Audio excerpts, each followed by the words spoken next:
बात करते हैं उस भजन की जिसने आपका नाम पूरे विश्व में प्रसिद्ध किया, ये चमक ये दमक। तो जब आपने इस भजन के बारे में सोचा था या जब आपने इसे पहली बार गाया, कभी सोचा था कि ये जो मेरे इतने सालों की मेहनत है वो एक भजन के थ्रू मुझे इस तरीके की प्रसिद्धि प्राप्त करवाएगी? बड़े तो बड़े, पर आज का जो यूथ है वो भी उस भजन से इतना कनेक्ट कर पाता है? क्या शब्द बहुत आसान है जो आजकल का यूथ समझ पा रहा है, या भाव इस तरीके का है कि लोगों ने उसे इतनी जल्दी और इतना अच्छे से अपना लिया? भाव प्रधान होने के कारण मेरा दिल ले लो, मेरी जान ले लो। हनुमान चालीसा के पाठ को लेकर भी कई तरीके की कन्फ्यूजन्स लोगों में रहते हैं कि किसे करना चाहिए, कब करना चाहिए, दिन में कितनी बार करना चाहिए। कोई बंधन नहीं किसी प्रकार का, कहीं भी कहीं का भाव से करें बस। हनुमान जी को अगर कोई प्रसन्न करना चाहे तो उसे क्या करना चाहिए?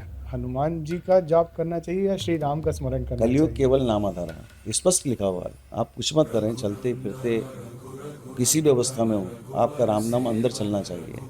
भारतीय सेना में मैंने सेवा करी, और भारतीय सेना का ऐसा कोई मंदिर नहीं है जहाँ पर नित्य नियम से हनुमान चालीसा का पाठ ना किया जाता हो। तो हनुमान चालीसा के पाठ को किस तरीके से देखा जाए? क्या ये शक्ति प्रदान करता है? क्या ये बल प्रदान करता है? वास्तविक रूप में हनुमान चालीसा से आपको राम जी की भक्ति मिलती है।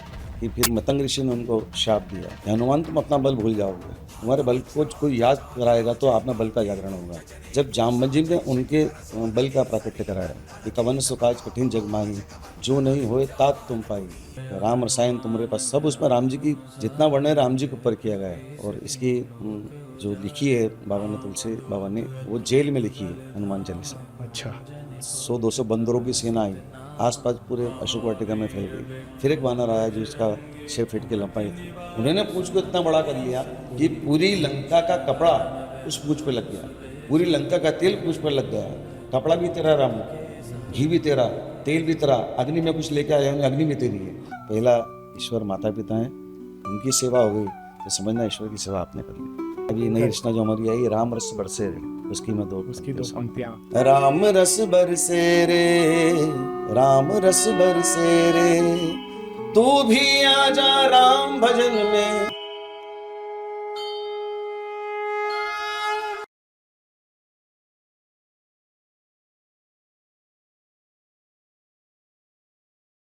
जय हिंद दोस्तों, स्वागत है आपका क्लैरिटी विथ मेजर के एक नए एपिसोड में।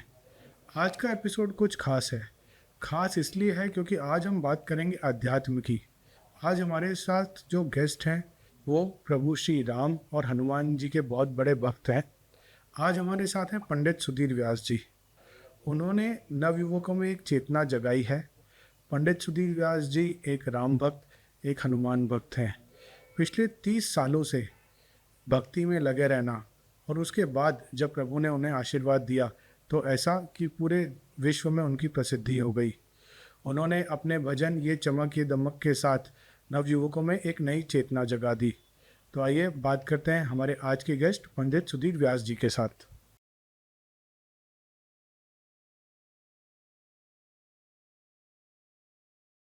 जय श्री राम जय श्री पंडित राम, जी। जय श्री राम। स्वागत है आपका clarity Shri with Ram. Major में।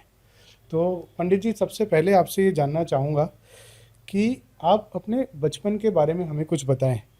क्या ये भक्ति का भाव शुरू से आप में रहा? क्या आपने शुरू से सोचा कि मुझे भक्ति की तरफ जाना है, या इस दिशा में आप कैसे आगे बढ़े?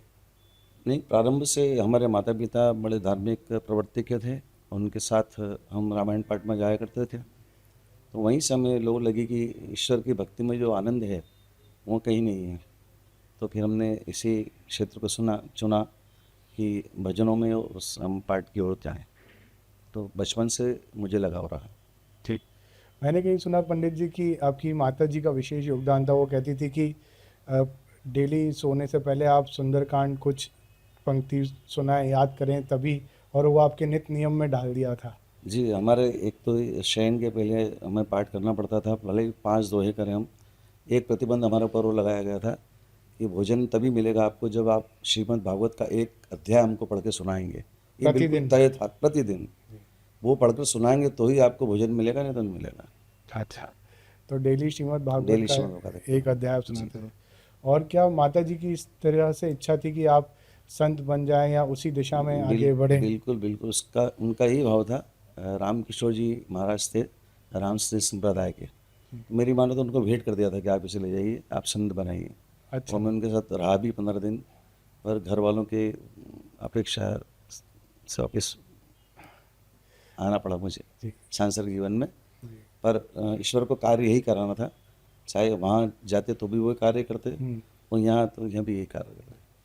तो आपने जैसा कि कहा आप सांसारिक जीवन में वापस आए, पर बीते 30 वर्षों से आप जो इंदौर का जो मंदिर है वहाँ पर नियमित सुंदरकांड का पाठ करते हैं और बाल रूप में हनुमान जी का श्रृंगार किया जाता है, तो उसके बारे में कुछ बताइए। प्रतिमा में हम कहते हैं प्राण प्रतिष्ठा। ईश्वर में प्राण तो हम स्वयं डालते हैं, किस माध्यम से? भजन के माध्यम से या अच्छा। दर्शन करके। जी। आज हम गुरुद्वारा जाते हैं तो भाव से आते, गुरु ग्रंथ साहब में साहिब हैं, ये भाव रहता है, तो आपका भाव वहाँ से उसको और प्रतिष्ठा कर कि देता जो है। लिखा है उसी में गुरु है। उसी में गुरु है, तो गुरु प्रकट हो जाता है कि ये आए। तो कितने हम लोग रोज जाते हैं, रोज मंदिर जाते हैं, दर्शन करते हैं, तो वो आपका भाव है, वो प्राण प्रतिष्ठा हो जाती है उसकी, उस मूर्ति की, उसमें स्वयं भगवान दिखने लग जाते हैं। तो वैसे भाव रहता है कि भाई हम हनुमान जी को सुना रहे हैं राम कथा, ऐसा भाव से हम सुंदरकांड करते हैं, तो वो भाव जागृत होकर पुनः हमारे पास कृपा के रूप में आता है। तो बीते 30 वर्षों से आप ये कार्य हाँ, लगातार। सांगरिक कार्य पूरा मैं देखता था वहाँ का। जी। और हर चैत्र नवरात्रि में, शारदीय नवरात्रि में हनुमान जी को श्री राम का नाम बड़ा प्रिय था, तो राम नाम की कथा हमको उस वाचन करके सुनाते थे संगीत में।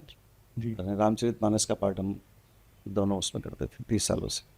और बाल रूप में हनुमान जी वहाँ पर विराजमान है, तो इस रूप की क्या महिमा है? मतलब क्या हनुमान जी अलग अलग रूपों में अलग अलग जगह पर विराजमान है?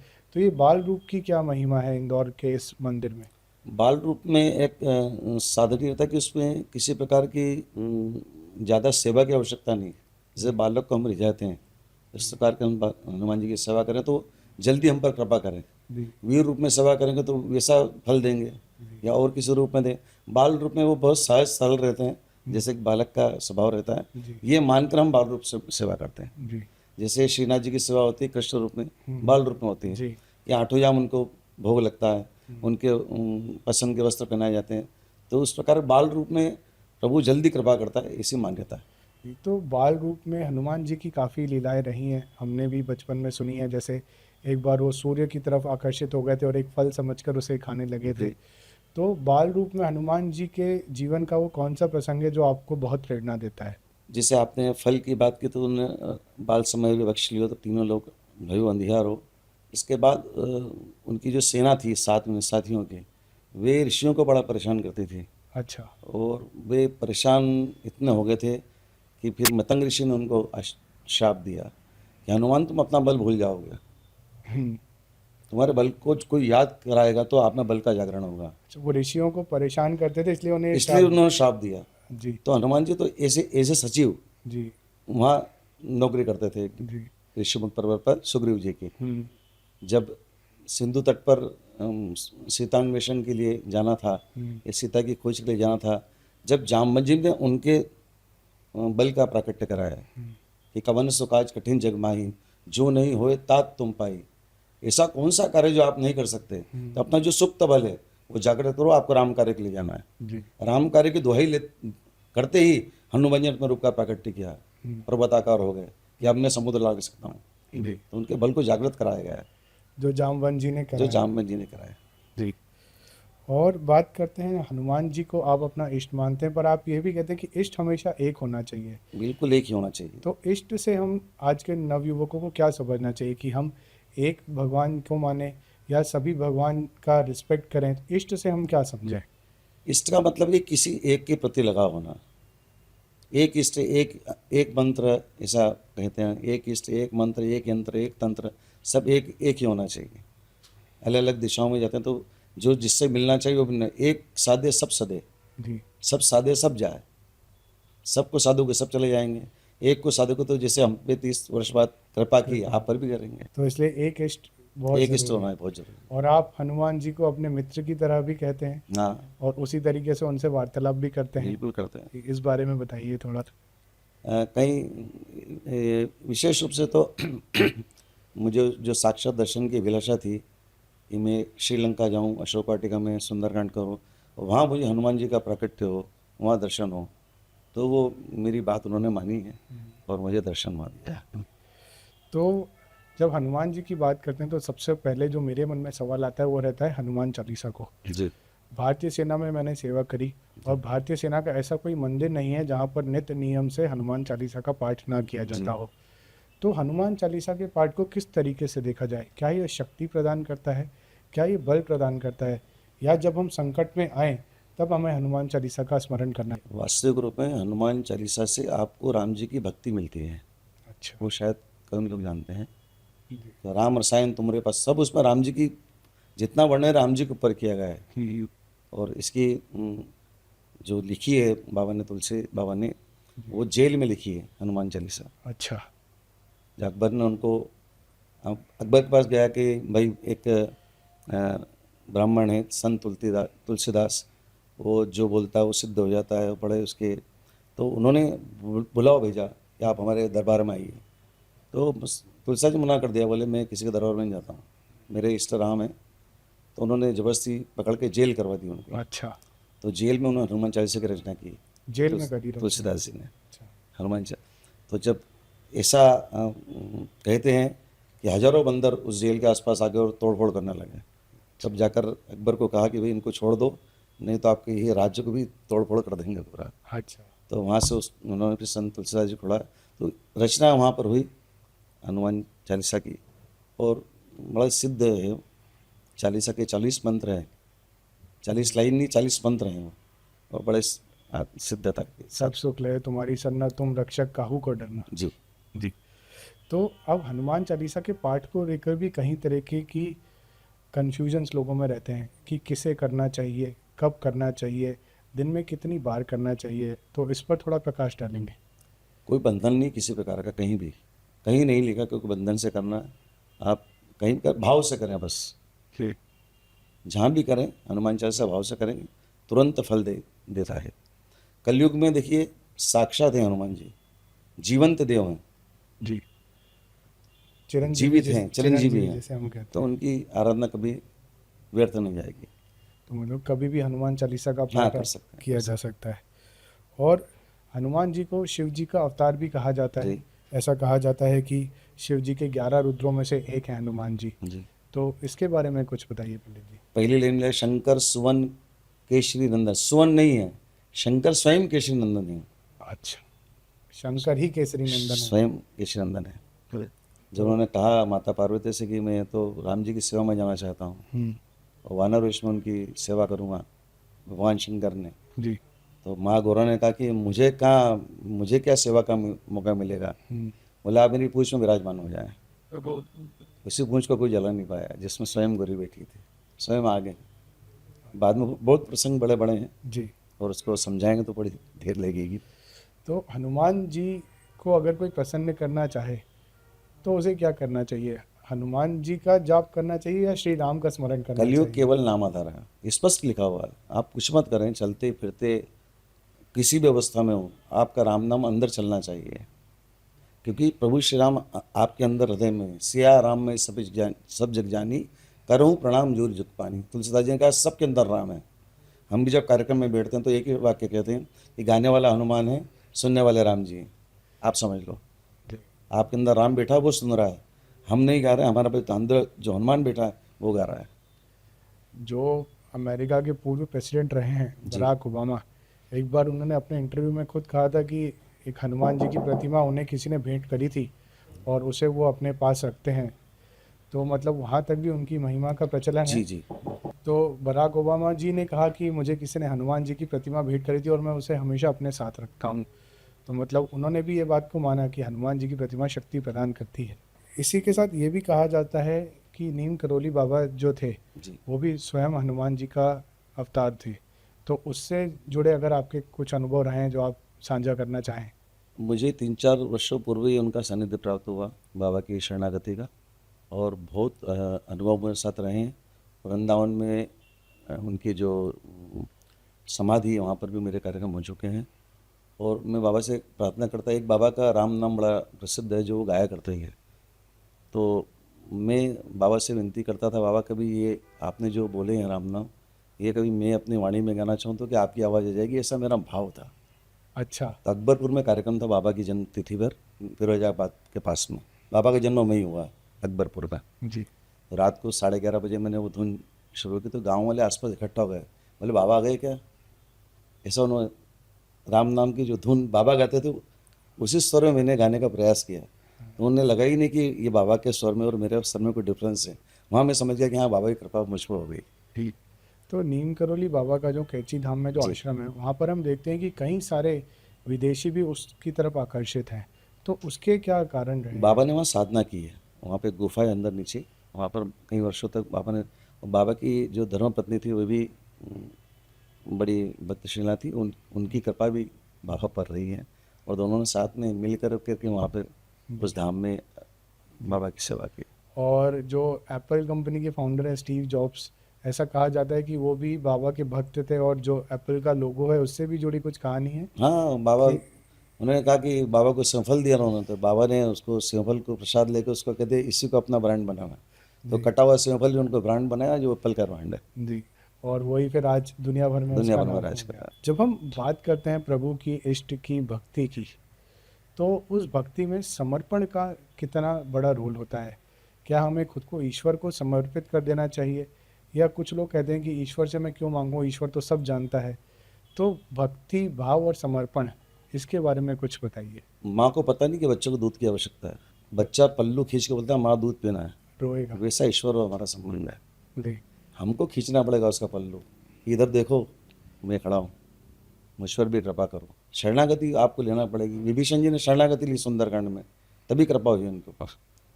शरणागति तो आपको लेना पड़ेगी, बिना शरणागति कुछ नहीं होगा। मतलब प्रभु से मांगने में कोई शर्म नहीं। बिल्कुल नहीं आएगी पुरुषों। और समर्पण, किस समर्पण के साथ कि हम जो कुछ है सब आपका ही है और आपको अब जो देना है दे दीजिए? समर्पण के भाव में से, जिससे हमने गीत गाया था ये चमक दमक, समर्पण का भाव है, वो गीत नहीं है। मेरा दिल ले लो, मेरी जान ले लो, मेरा तन ले लो, मेरा मन ले लो, मेरे इश्क को निस्बत है तुमसे, जीवन आधार तुम्हीं से है, सब कुछ सर। तो ये प्रार्थना है, सब ये कुछ सब तुम। कुछ आपका है, ये दिल भी आपका है, ये जहाँ भी आपकी है। आपने हमें यहाँ भेजा है जन्म देकर, और आप हमें ले जाने वाले हैं। इसके बीच में कोई है? कोई नहीं। ये भाव है। तो आपने जैसा कि बताया कि आप एक बार श्रीलंका और अशोक वाटिका गए थे और वहाँ पर प्रभु हनुमान जी ने आपको साक्षात दर्शन दिए। उसके बारे में थोड़ा विस्तार से बताइए, क्योंकि लोग जानना चाहते हैं कि किस तरीके से। हम सोचते हैं कि जब हमें प्रभु के अनुभव होगा तो कुछ समझ नहीं आएगा, कुछ दिखेगा नहीं। तो वो कैसे अनुभूति अनुभूति थी, उस बारे में थोड़ा विस्तार से बताइए। जैसे मैं आपको बताया कि मित्रता का भाव तो रहता है, तो मित्र से हम सब कुछ बात कर सकते हैं। जब हमने वहाँ पाठ प्रारंभ किया, तो एक प्रसंग आता है अशोक वाटिका को उजाड़ने का। हृदय की बुद्धि बल निपुण कपि कहीं उजान की जाओ, रघुपति चरण हृदय तात मधुर फल खाओ। तो हमने वहाँ हनुमान जी से निवेदन किया, आप इन पंक्तियों में तो आते ही हो हर पाठ में, आपके रोंगटे खड़े हो, जब ये पद चलते हैं तो ऐसा लगता है कि हनुमान जी साक्षात आ गए। मैं क्या अभी तक आप कहाँ हूँ? अच्छा, आपके मन में ये भाव आया? इतनी दूर से हम आए हैं, हाँ। 80 लोग हैं हम आपके साथ में पाठ करने आए हैं। 100-200 बंदरों की सेना आई आसपास, और आसपास पूरे अशोक वाटिका में फैल गई। फिर एक वानर आया जो उसका 6 फीट की लंबाई थी। वानर तो यूँ चलते हैं, पर वो दोनों पैरों से चल के आया हमारे सामने। दोनों पैरों से मैंने चल एकदम के? पहचान लिया, मैंने कहा यही है। ये तो सांसें फूल गई, रोंगटे खड़े हो गए। उन्होंने मेरे पीछे प्रसाद हम ले गए थे, तिल्ली के बहुत सर लड्डू, सब संक्रांति का समय था। उन्होंने एक लड्डू उसमें से लिया, और जाते जाते 1 सेकंड में हम दिखी नहीं हमको। गए आए बीच में से, गए भी बीच में से, पर पता नहीं लगा कब चले गए। अच्छा। और वहाँ साक्षात। सभी का अनुभव, जितने लोग बैठे थे वहाँ हमारे, जी। कि भैया वास्तव में यही हनुमान जी थे। मैं क्या बिल्कुल यही थे। इतना बड़ा, इतना स्मार्ट बंदर हमने कोई जीवन में नहीं देखा। यही बता दें आपको, जैसे भी ब्यूटी पार्लर से अपनी पूरी आईब्रो कर बनवा के आए ना, उस टाइप का अच्छा। तो साक्षात सुंदर हनुमान जी। हनुमान जी के आपको क्योंकि दर्शन। हम सुंदर बनाते हैं उनको श्रृंगार के रूप से, छोटे हनुमान जी को, उनके इस रूप में दर्शन दो सुंदर बन के, वो उनका भाव रहा होगा। जी। जैसा कि आप कहते हैं कि कण कण में राम है और राम नाम ही कलयुग में तारने वाला है, तो आज से 2 वर्ष पहले जब राम मंदिर की प्राण प्रतिष्ठा हुई, कैसा अनुभव रहा आपका? क्योंकि उस समय पे हर जगह आपका भजन प्रचलन में था, और वो प्राण प्रतिष्ठा का अनुभव कैसा रहा? ये प्राण प्रतिष्ठा के नवों में तो जो वास्तविकता ये है कि एक महामंडलेश्वर है कोटा में, महिला हैं, और उन्होंने एक साझा किया था हमसे कि जब प्राण प्रतिष्ठा का अंतिम चरण था, रात्रि का जो भवन था, तो वो एक परिवार जो यजमान पीर था वो भी थे, एक दो पंडित थे। जब अंतिम आहुति डाल रहे थे हम लोग, तो एक दिव्य प्रकाश आया वहाँ पर अयोध्या में। अयोध्या में। वो दिव्य प्रकाश उसी मूर्ति में समा गया जिसकी हम प्राण प्रतिष्ठा कर रहे थे। और वो उन लोगों आपने सुना होगा कि जिसने मूर्तिकार ने जो मूर्ति बनाई, उसका सेकंड स्टेटमेंट कि ये मूर्ति वो नहीं जो मैंने बनाई है। बिल्कुल बिल्कुल। आपने हाँ सुना? बिल्कुल, उन्होंने कहा ये मूर्ति वो है ही नहीं वो नहीं जो मैंने बनाई है। है। जी। तो उससे सुंदर मूर्ति उस प्रकाश ने बनाई है, जो प्रकाश राम जी के रूप में आया था। हाँ जी। पर इसके पीछे जो सालों का संघर्ष रहा, जो इतने वर्षों का संघर्ष राम मंदिर के पीछे रहा, हमने कई वर्षों पहले ये बातें भी सुनी कि राम सेतु हाइपोथेटिकल है। इवन प्रभु श्री राम के लिए भी कहा गया कि ये माइथोलॉजिकल फिगर हैं। तो जब ऐसी बातें सुनने में आती हैं तो एक राम भक्त के मन में कैसे विचार आते हैं? नहीं, हम तो शोध से बात करते हैं।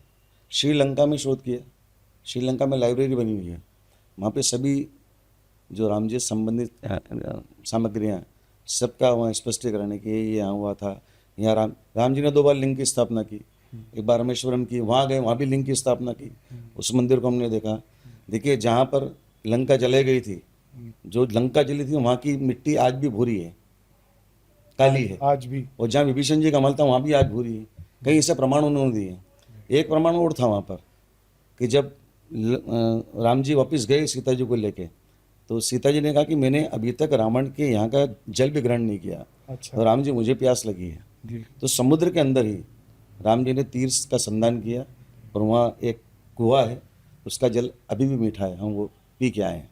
आज भी मीठा खारे है। समुद्र के बीच में मीठे जल का कुआं, ये प्रमाण है राम जी के तीर का। और जो राम सेतु की बात की जाती है तो ऐसा कहा जाता है कि 18 पदम की सेना थी जिन्होंने वो सेतु को क्रॉस किया, और 100 योजन का समुद्र, लगभग 1200 से 1400 किलोमीटर हो जाता है, 100 योजन का वो समुद्र जहाँ पर वो सेतु बनाया गया।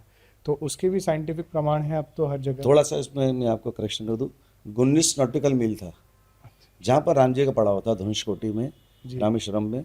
वहाँ से लंका की दूरी थी 19 नॉटिकल मील, आप तो समझते होंगे। नॉटिकल 19 नॉटिकल मील थी। आज भी वो सेतु कई वर्षों तक काम में आता रहा, यहाँ से वहाँ जाने के लिए। अच्छा। हाँ, हमने वहाँ पर कई लोगों से बात की। आज भी वहाँ के कई लोग यहाँ अशोक वाटिका में मान्यता करते हैं, और वहाँ से शिप से आते हैं, रामेश्वरम से चोरी छुपे आते हैं, हाँ जी। अपना पूजन करके वापस चले जाते हैं। अच्छा। तो आज भी वो लंबाई इतनी बहुत ज़्यादा नहीं है, और सेतु आज भी वहाँ पर है। बीच में तो उसकी नासा ने इसकी पुष्टि भी कर दी है। जी।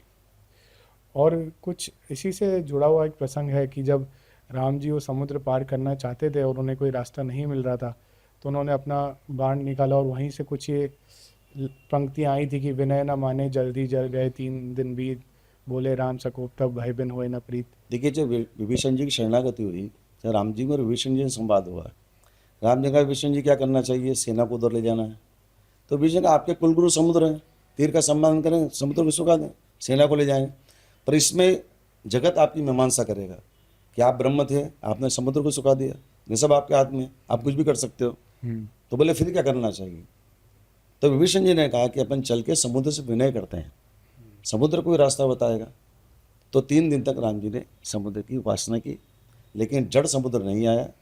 अंत में लखन जी के द्वारा बाण प्रदान किया गया, अग्नि बाण। अच्छा। अभी छोड़ा नहीं है, सिर्फ चढ़ाई संधान किया है।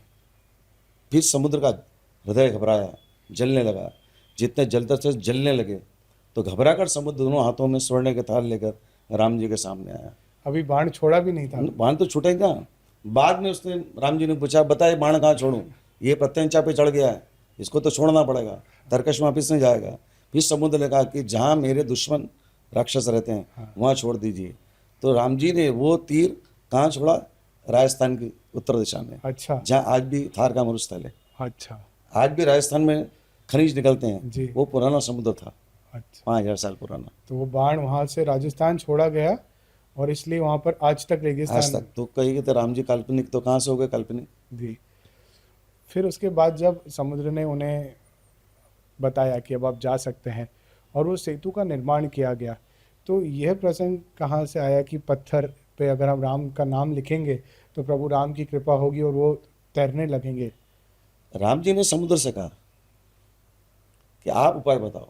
सुनत विनीत वचन अति कहे कृपाण मुस्काए, कई विधि उतरे कपि कटगु तात उसका है उपाय। आप हमको उपाय बताओ कि हमको कैसे जाना है। समुद्र ने कहा मैं आपको क्या उपाय बताऊँ, आप तो ब्रह्म है, आपको सब जानते हैं, आप कर लें। आप प्रभु प्रताप में जाप सूखा, आपके प्रताप से अभी सूख जाऊं, आप बोलो अभी सूख जाता हूँ। ब्रह्म बोल दे सूख जाओ, सूखना पर राम जी फिर वही बात आएगी कि आप ब्रह्म तो आपने सुखा दिया। फिर राम जी ने पूछा तू बता तेरे पास क्या उपाय है। फिर समुद्र ने बताया कि नाथ नील कपि दो भाई, नाथ नील कपि दो भाई, लड़का ही ऋषि आशीष पाए। कि बचपन में इन दोनों को नल और नील ये विश्वकर्मा के पुत्र थे, और विश्वकर्मा देवताओं के शिल्पज्ञ थे, जी ये भी दोनों शिल्पज्ञ थे। ठीक। तो इन्होंने बताया कि राम जी हमको बचपन में आशीर्वाद है कि हम जिस पत्थर को, जिस चट्टान को स्पर्श करेंगे वो आपकी कृपा से समुद्र में तैरेंगे, अच्छा। हमारी कृपा से नहीं। हम तो उसको स्पर्श कर देंगे, वो चैतन्य हो जाएंगे, पर आपके कृपा से समुद्र पर तैरेंगे। उन तैरते हुए पत्थरों को जोड़कर पुल का निर्माण करें, आपकी स्नेह इस पार से उस पार चली जाएगी। ये समुद्र ने राम जी को, तो नल और नील और राम जी की कृपा, हाँ, ये उससे तीनों फिर को वो- मिल के समुद्र बना। जी बाद में रामेश्वरम की स्थापना हुई, लंका घाट में पुल का निर्माण हुआ, और वहाँ से जी। बात वापस से करते हैं हनुमान जी की। जब हनुमान जी को जामवंत जी ने अपनी शक्तियों के बारे में बताया और उन्हें अपनी शक्तियों का आभास हुआ और उन्होंने यह सोचा कि अब वो लंका जाएंगे, उस समय उनके सामने कैसी स्थितियां आई? और लंका में जाके वो चाहते तो सीता जी को उसी समय ला सकते थे, स्वयं शिव जी थे और रावण तो केवल शिव भक्त हैं, हनुमान तो स्वयं शिव जी थे, पर फिर भी उन्होंने लंका में जाके सिर्फ एक संदेश दे के आ गए और सीता माता को उसी समय नहीं लेके आए। इसके पीछे क्या बात है? नहीं, प्रभु आज्ञा नहीं थी ना। प्रभु की अगर आज्ञा होती तो उन्होंने कहा माँ को कि मैं भी आपको ऐसे वहाँ ले जा सकता हूँ, पर मुझे राम जी का आदेश आदेश नहीं है। नहीं। नहीं तो ले जाते उस समय ले जाते तो पूरी रावण वहीं खत्म हो जाती। बिल्कुल। तो जो मिशन था कि रावण का नाश करना, दुष्टों का नाश करना, कि अंतिम बचे तो दोनों, जो शाप में दोनों अंतिम बचे। पहले हिरण्याकश्यप और हिरण्याक्ष का भगवान ने वध किया, बाद में ये इसके रूप में आए कुंभकर्ण और रावण के रूप में। तो इनका नाश करना था दुष्टों का, और संतों को, भक्तों को अभय करना था। ये जो मिशन था वो फेल हो जाता, इसलिए राम जी, वो जब हनुमान जी लंका पहुँचे तो रावण तो कहा जाता है कि बहुत बड़े ज्ञानी थे, पर अहंकार था, पर ज्ञानी तो थे। तो वो नहीं पहचान पाए कि ये तो स्वयं शिव का रूप है, और उन्होंने उनके पूंछ पर फिर क्यों बोला कि पूंछ पर आग लगा दीजिए, जबकि वो तो उनके देव थे सामने उनके। देखिए, उन्होंने तो कहा कि इसको मृत्युदंड दे दिया जाए, मार दिया जाए इस बंदर को। रावण ने आदेश दिया, लेकिन विभीषण जी आए। विभीषण जी कहा नहीं, नीति नहीं कहती है, नीति विरोध न मारिए दूता। नीति बिल्कुल नहीं थी कि इसे दूत को मार दिया जाए। फिर रावण ने पूछा फिर तू बता क्या किया जाए। बोले अंग भंग कर पेट बंद। आप दूसरा दंड दे दो, आन दंड कर करो गोसाई, दूसरा दंड दे दो। फिर रावण का अंग भंग कर पटिए बंदर, इस बंदर की कोई भी एक अंग भंग कर दो। अब हनुमान जी ब्रह्मास्त्र में बंधे, हनुमान जी नागपाश से बंधे, पूरा बंधन है, सिर्फ हनुमान जी के दोनों हाथ खुले हैं। इस अवस्था में हनुमान जी को युक्ति सूझी कि मैं तो बंधा हुआ हूँ, लेकिन मेरी पूंछ बंधन में नहीं है, पूंछ खुली है, क्योंकि पूंछ को बांध नहीं सकता था वो, बिल्कुल। क्योंकि वो साक्षात पार्वती थी। तो उन्होंने आदेश दिया कि आप आगे की ओर आओ। पूंछ आगे आई, हनुमान जी ने दोनों हाथ से पूंछ को पकड़ा, सहलाया, बार बार चुंबन किया, मस्तक से लगाया। रावण समझ गया कि इसको इसकी पूंछ से बड़ी प्रीत है, इसलिए उसने कहा कि कपि के ममता पूछ पर सबही कहीं समझाए, तेल बोर पट बांधी पुनी बाबा के देहों लगाए। पर यहाँ भी रावण को संशय था, वो समझा कि 5 फीट की पूंछ है, 3 मीटर कपड़ा लगेगा, 1 लीटर तेल लगेगा, इतने में काम हो जाएगा। पर हनुमान जी की लीला दूसरी करना थी। उन्होंने पूंछ को इतना बड़ा कर लिया कि पूरी लंका का कपड़ा उस पूंछ पे लग गया, पूरी लंका का घी उस पर लग गया, पूरी लंका का तेल पूंछ पर लग गया। लिखा है बाबा ने कि रहा न नगर बसन घृत तेला। न तो लंका में कपड़े बचे, न वस्त्र बचे, न घी बचा, न तेल बचा, सब हनुमान जी के पूंछ पर लग गया। उनकी महिमा ऐसी थी कि लंका को जलाने के लिए कपड़ा भी लंका से लिया, तेल भी लंका से लिया। मैं कहता हूँ हमारे सुंदरकांड पाठ में कि ये दुनिया की सबसे पहली सर्जिकल स्ट्राइक थी। क्यों? कपड़ा भी तेरा रावण, घी भी तेरा, तेल भी तेरा, अग्नि में कुछ लेके आया, अग्नि भी तेरी है, और लंका भी तेरी जलेगी, मेरा इसमें कुछ भी नहीं है। जी।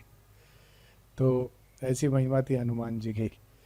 उसके बाद फिर जब हनुमान जी का सीता माता से मिलना हुआ, तो उस समय भी आपके, मैंने सुना है, आप बताते हैं कि हनुमान जी को म्यूज़िक का भी उस समय पे ज्ञान था और हनुमान जी ने कई रागों की रचना वही भी वही करी सब है। बहुत बड़े संगीतज्ञ थे, कई रागों की रचना उन्होंने की है हनुमान जी ने। जी।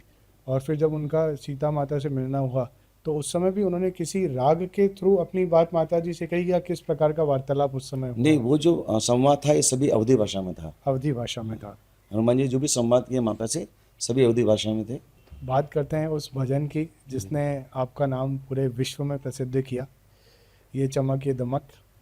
तो जब आपने इस भजन के बारे में सोचा था, या जब आपने इसे पहली बार गाया, कभी सोचा था कि ये जो मेरे इतने सालों की मेहनत है, वो एक भजन के थ्रू मुझे इस तरीके की प्रसिद्धि प्राप्त करवाएगी? नहीं, ऐसे कोई विचार से अपन ने भजन का निर्माण नहीं किया। कुछ शब्द मेरे दिल में थे कि इस टाइप का भजन कुछ बन सकता है, तो थोड़ा एडिटेट करके मैंने उसको गाया था। पर मैंने उसे 2019 में गा चुका था मैं उसे। जी। पर किसी दिन एक बड़ा, इस पर हनुमान जी की कृपा ही हुई है कि एक बहुत अच्छा श्रृंगार हुआ मंदिर पर। उन्होंने कहा कि आपके पास कोई लाइन हो तो दीजिए, श्रृंगार बड़ा अच्छा हुआ।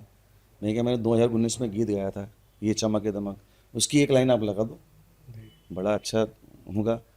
उसी गीत से वो गीत वायरल हुआ और आज वो 30 करोड़ लोग इसको देख रहे हैं हिंदुस्तान बिल्कुल। में। और उस भजन में आपके समर्पण का भाव दिखता है कि चाहे इत जाऊं चाहे उत जाऊं, मेरे मेरे दिल दिल को को प्यार कर। तुम्हें से। जी। तो वो समर्पण का भाव दिखता है। पर क्या कारण रहा कि बड़े तो बड़े, पर आज का जो यूथ है वो भी उस भजन से इतना कनेक्ट कर पाता है? इसके पीछे क्या राज रहा? क्या शब्द बहुत आसान है जो आजकल का यूथ समझ पा रहा है, या भाव इस तरीके का है कि लोगों ने उसे इतनी जल्दी और इतना अच्छे से अपना लिया? भाव प्रधान होने के कारण आज बच्चे कार्टून छोड़ के उस गीत को सुनते हैं, तो हमें बड़ी प्रसन्नता होती जी। कि हम इस जीवन में आए। हमेशा ही ध्यान रखें कि हमको भगवान ने यहाँ भेजा है, हम कुछ ऐसा कर जाएं ताकि हमको लोग याद करें। जी। पर पंडित जी, जैसे आपने तो पूरा जीवन भक्ति को समर्पित किया, पर आजकल बड़े बड़े सिंगर्स भी भजन गाने लग गए, तो इसके पीछे क्या है? या तो चेतना है, जो देश की चेतना जागी है, या आर्थिक मकसद है? क्योंकि जो सिंगर्स जो रैप सॉन्ग गाते थे, आज वो भी सब भजन की तरफ अपना रास्ता मोड़ रहे हैं। आर्थिक पक्ष इसमें ज़्यादा महत्वपूर्ण नहीं है, भावात्मक ज़्यादा हैं। जैसे हमारे एक बड़े कलाकार हैं बॉलीवुड के, जी। नाम में नेता मेरे बड़े प्रिय हैं, जी। उन्होंने बॉलीवुड छोड़ के राधा जी की शरण ले ली। बी पराग जी की बात कर बी रहे हैं प्राक आप? जी की बात कर रहा हूँ, जी। मेरे अच्छे संबंध है।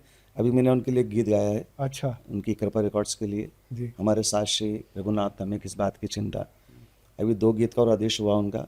और अभी एक स्पिरिचुअल वो कंसर्न कर रहे हैं अच्छा। 12 नगरों में, जी। तो दास उन्होंने की सेवा उनका में शिव जी के ऊपर भी उन्होंने शिव जी पे एक भजन उन्होंने गाया जो जी। मिलियंस में जा रहा है अभी। जी। जी। बाकी राधा के प्रति उनका भाव, अभी उनके जी। कृष्ण गोपाल आए हैं, जी। एक पैसे पहले बड़ी एक तकलीफ थी ट्रेजेडी रही उनका। है हाँ उनके साथ, जानता हूँ मैं। ट्रेजेडी के बाद फिर उनको लगा कि अब ईश्वर की शरण ही सब कुछ है, तो बड़ा अच्छा लगा मुझे कि उन्होंने बहुत संदेश दिया है दुनिया को भी, ये छोड़ के इधर आओ, बस यही सब कुछ है। अब बात आपने राधा नाम की करी है, तो प्रेमानंद जी महाराज का जिक्र करना बहुत ज़रूरी है।